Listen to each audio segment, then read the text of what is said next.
Bismillahirrahmanirrahim. Assalamualaikum warahmatullahi wabarakatuh.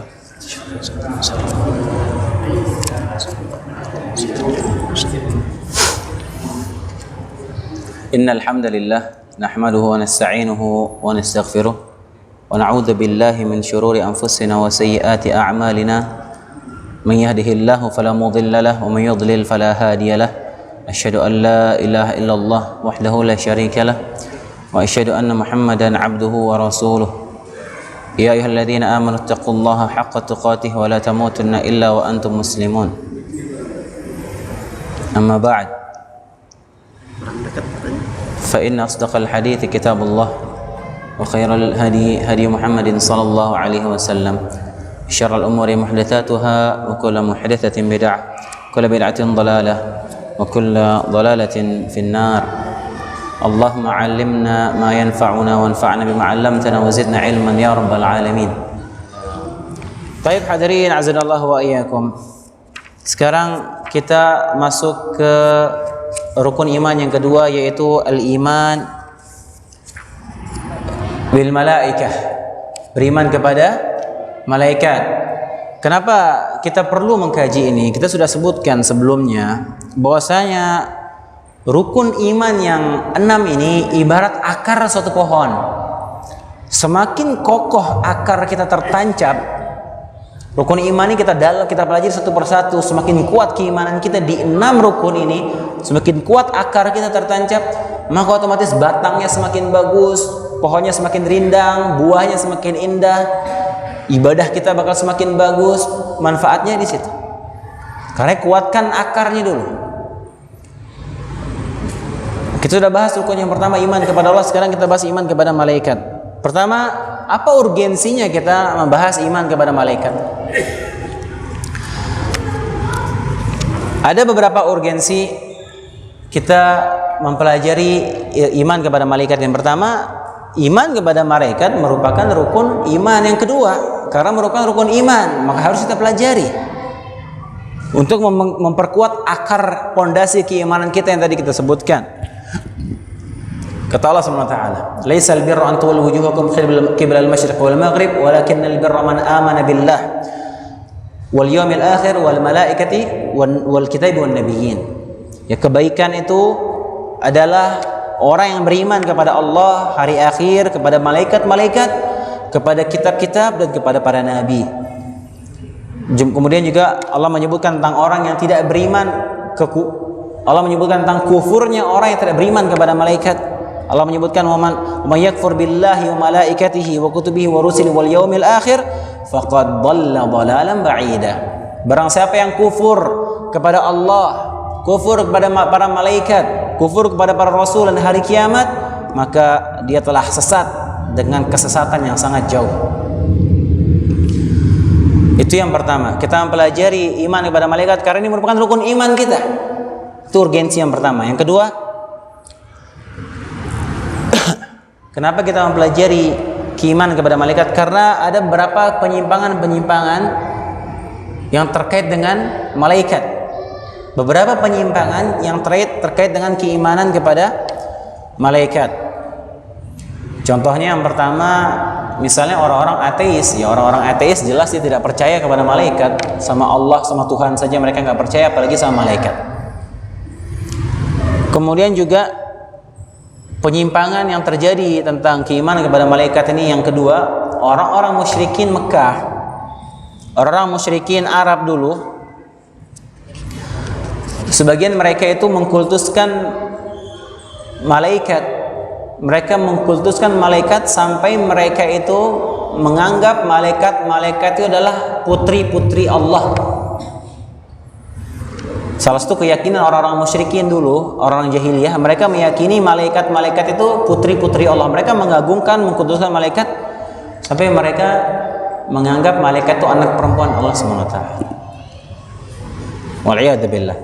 Dan ini Allah sebutkan dalam banyak ayat, ya, di antaranya dalam surat Az-Zukhruf Allah SWT berfirman, "Wa ja'alul malaikata alladziina hum 'ibadur rahmani inatha." Mereka menjadikan malaikat yang mereka itu adalah hamba-hamba Allah sebagai anak-anak perempuan Allah. Asyahidu khalqahum, kata Allah, apakah mereka menyaksikan penciptaan mereka? Satuktabu syahadatuhum wa yus'alun, akan dicatat statement mereka ini dan akan mereka dimintakan pertanggungjawaban oleh Allah Subhanahu wa taala. Kemudian dalam ayat lain Allah menyebutkan innal ladzina la yu'minuna bil akhirah la yusammunal malaikata tasmiyatal untha. Orang-orang yang tidak beriman kepada hari akhir, yaitu maksudnya orang-orang musyrikin jahiliyah dulu, mereka menamakan malaikat dengan nama-nama perempuan. Jadi kebiasaan mereka. Ya, jadi dianggap malaikat itu putri-putri Allah. Ini penghinaan bagi Allah Subhanahu wa taala. Ya, nggak ada bedanya sama orang Yahudi dan Nasrani yang menganggap Allah punya anak. Mereka orang-orang musyrikin jahiliyah dulu itu mereka nggak suka anak perempuan. Di sebagian suku kalau lahir anak perempuan mereka kubur hidup-hidup. Tapi mereka jadikan Allah punya anak perempuan. Makanya dari sisi ini kita perlu mengkaji tentang keimanan tentang malaikat. Karena ada penyimpangan.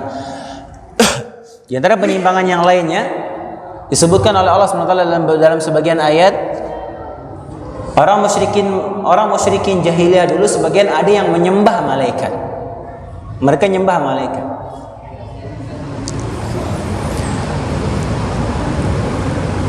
Allah menyebutkan dalam surat Az-Zukhruf, wa ja'alul malaikata alladziina hum ibadur rahmani inatha asyahidu khalqahum satuktabu syahadatuhum wa yus'alun. Tadi kita sebutkan ayatnya, lanjutan ayatnya, wa qalu law syaa Allah ma 'abadnahum. Mereka berkata, orang musyrikin, kalau Allah SWT menghendaki, tentu kami tidak akan menyembah mereka, para malaikat itu, katanya. Ma lahum bidzalika min 'ilmin innahum illa yakhrusun. Mereka tidak punya ilmu di sana, kata Allah, dan mereka tidak lain hanya menduga-duga. Jadi sebagian penyimpangan musyrikin Mekah itu mereka mengkuduskan malaikat, dianggap malaikat itu putri-putri Allah. Sebagian lagi ada yang menyembah malaikat. Dan Allah sebutkan dalam beberapa ayat. Kita persingkat saja, tidak perlu kita sebutkan ayat-ayatnya. Ya, ada banyak ayat. Kemudian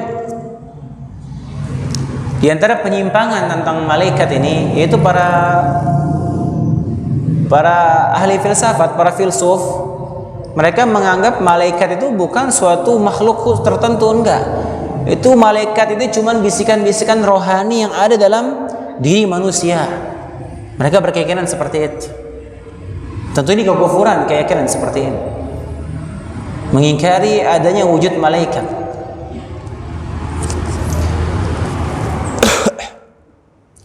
Kemudian juga ada salah satu penyimpangan dalam keimanan kepada malaikat. Sebagian ada yang meyakini ada malaikat, tapi dia tidak meyakini bahwasanya malaikat punya sayap, karena nggak masuk di akal mereka. Orang-orang yang menuhankan akalnya ketika disampaikan ayat yang nggak masuk akalnya, mereka nggak tanggung-tanggung menolak ayat itu. Dan ada yang keyakinan seperti itu. Dia meyakini malaikat nggak punya sayap, karena kalau malaikat punya sayap nggak masuk akal. Dalam hadis Nabi SAW menyebutkan malaikat Jibril, ditunjukkan wujud aslinya. Malaikat Jibril itu punya 600 sayap, yang satu sayapnya bisa menutup ufuk timur sampai ufuk barat. Bisa kita bayangkan itu bagaimana bentuknya? Bisa bayangkan bagaimana bentuknya saat malaikat Jibril punya 600 sayap sebesar itu? Nggak akan bisa masuk di kepala kita. Cukup kita imani, karena ini wahyu yang berbicara. Akal kita nggak bisa mau nyampe hal seperti itu. Dalam ayat lain Allah SWT berfirman dalam surat Fatir, Alhamdulillah fatir as-samawati wal ard ja'ilil malaikata rusula uli ajnihatin mathna wa thulatha wa ruba'. Maha suci Allah, alhamdulillah, dengan nama Allah yang Maha Pengasih. Segala puji bagi Allah yang telah menciptakan langit dan bumi dan menjadikan malaikat sebagai utusan Allah, yang malaikat itu mempunyai sayap mathna wa thulatha wa ruba'. Punya sayap 2, ada yang punya sayap 3, ada yang punya sayap 4, kata Allah. Malaikat punya sayap 2, mungkin bisa kita bayangkan sayap 2. Malaikat punya sayap 4, mungkin bisa kita bayangkan sayap 4, 2 kanan 2 kiri. Malaikat yang sayapnya 3 gimana coba? Nah, yang ayat-ayat seperti ini nggak masuk di akal mereka, mereka tolak. Ini bukti akal kita nggak bisa mencapai segala hal yang kita mau kita pikirkan. Kita cukup mengimani. Bukti keimanan kita beriman kepada firman Allah SWT sebagaimana datangnya. Nggak masuk akal kita, karena akal kita sudah emang dangkal, nggak bisa nyampe ke sana. Cukup kita beriman kepada Allah, kepada wahyu Allah. Kemudian di antara penyimpangan tentang keimanan kepada malaikatnya, hadirin azanallahu wa iyyakum, sebagian orang-orang yang jahil dari kalangan kaum muslimin itu memperolok-olok malaikat, menjadikan malaikat ini bahan olok-olok, melecehkan malaikat. Seperti ada sebagian orang yang mengatakan ketika disampaikan kepada dia hadits Nabi sallallahu alaihi wasallam, idza da'a ar-rajulu imra'atahu ila firashihi fa abat an taji'a la'anatha al-malaikah hatta tusbih. Kata Nabi sallallahu alaihi wasallam, jika ada seorang laki-laki yang dia mengajak istrinya ke ranjangnya, kemudian istrinya ini menolak untuk digauli tanpa ada udzur yang syar'i, maka malaikat akan melaknat istrinya sampai pagi. Ketika disampaikan hadis ini, sebagian orang jahil nggak terima dia. Mereka bilang, ngapain malaikat ngurusin urusan ranjang orang nih? Subhanallah. Nah, ini dia menghina, melecehkan malaikat. Ini Nabi SAW menyampaikan seperti itu. Karena besarnya hak suami atas istri sampai hal seperti itu diatur dalam syariat.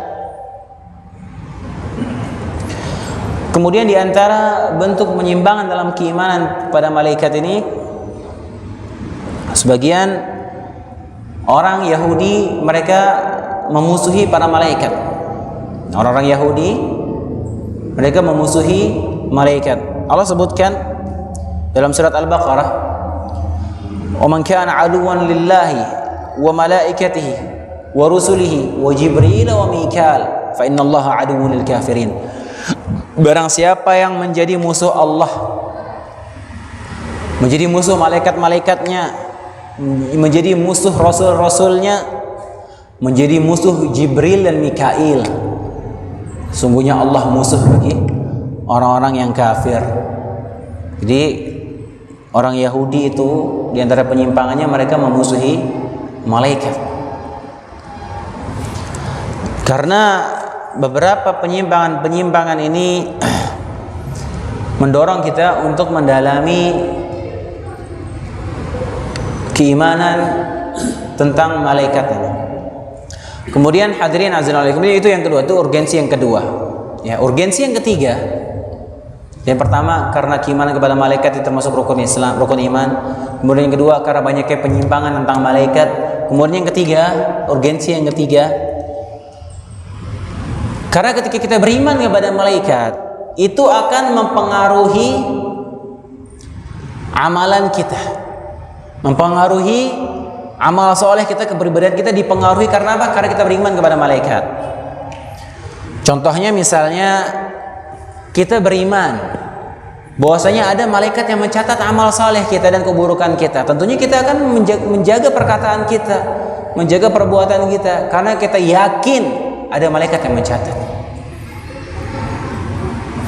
Contoh lain, kita beriman kepada malaikat ketika Nabi SAW menyampaikan bahwasanya malaikat rahmat tidak akan masuk rumah yang ada gambar makhluk bernyawa dan ada patung dan ada anjingnya. Malaikat nggak masuk. Kita beriman ini tentunya kita nggak mau. Kita mau malaikat rahmat masuk ke rumah kita, membawakan rahmat. Kita hindari pelanggaran-pelanggaran seperti itu. Kita nggak mau melihara anjing, kita tidak majang patung-patung atau gambar di dalam rumah. Contoh lain misalnya kita beriman bahwasanya Nabi SAW menyampaikan malaikat bersolawat kepada orang yang sholat di shaf pertama.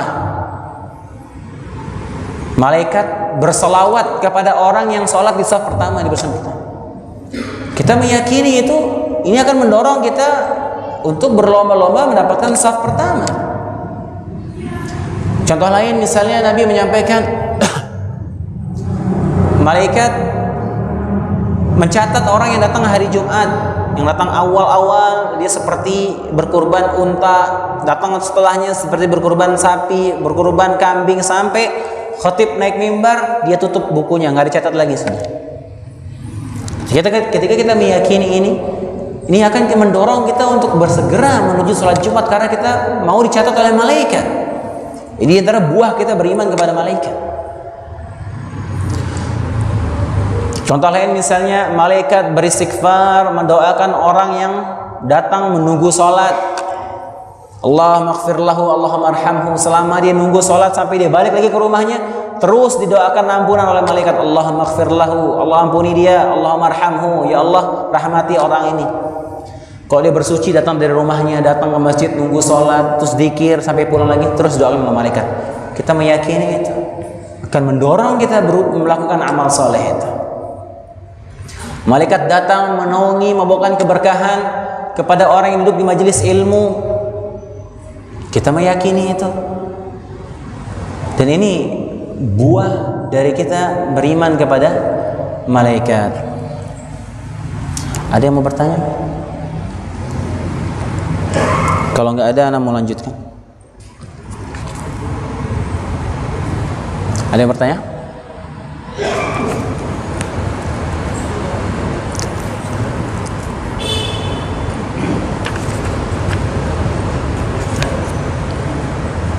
Tafadhal. Waalaikumsalam. Setelah tadi bahwa malaikat pada wujud ada sayap, yang saya ini pertanyaannya agak aneh. Setiap orang kan ada malaikat nanti catat. Kemudian kalau apakah setiap orang lahir Allah juga menciptakan malaikat untuk lahir? Di setiap lahir menciptakan Baik. Jadi malaikat itu Allah kirim mencatat amal soleh kita, raqib dan atid istilahnya. Raqib dan atid. Ma yalfidhu min qawlin illa ladaihi raqibun atid, kata Allah. Tidak ada satu lafal, satu kata yang kita ucapkan kecuali dicatat sama raqib dan atid. Baik, sedangkan kita manusia baru dicatat amal kita setelah kita balik. Ya kan? Setelah kita balik baru dicatat amalnya. Sebelum balik kita nggak dicatat amalnya. Terus kalau dari lahir, dari bayi, apakah sudah ada malaikatnya? Yang jelas secara umum Allah mengirimkan malaikat penjaga kepada manusia, semua manusia tanpa terkecuali. Itu disebut dengan istilah muaqibat. Muaqibat namanya. Allah menyebutkan lahum muaqibatun min baini yadayhi wa min khalfihi yahfazunahu min amrillah. Allah mengutus kepada setiap manusia ada malaikat penjaganya, akan menjaga dari depan dan dari belakangnya atas perintah Allah Subhanahu wa taala. Jadi malaikat ini ada yang menjaga kita di depan belakang, setiap orang kita ada malaikat yang menjaga untuk melindungi kita dari keburukan. Kalau sudah takdirnya waktunya kita kena keburukan, maka menyingkir dia, sudah waktunya kita kena. Misalnya sudah waktunya Allah takdirkan kita wal'iyadzubillah kecelakaan misalnya, atau Allah takdirkan kita terkena penyakit misalnya, dan yang lain-lain. Selain itu Allah jaga. Kalau Allah tidak kirimkan malaikat menjaga kita, mungkin kita sudah binasa, mungkin kena penyakit, kena keburukan, kena kecelakaan, kena berbagai macam. Itu fungsi malaikat menjaga kita. Itu ada malaikat yang menjaga Pak kita dari kecil. Itu ada muaqibat istilahnya. Wallahu taala alam. Taib hadirin azinallahu wa iyyakum, kurang lebihnya mohon maaf. Insyaallah kita lanjutkan pada pekan depan. Subhanakallahumma bihamdika asyhadu an la ilaha illa anta astaghfiruka wa atubu ilaik. Assalamualaikum warahmatullahi wabarakatuh.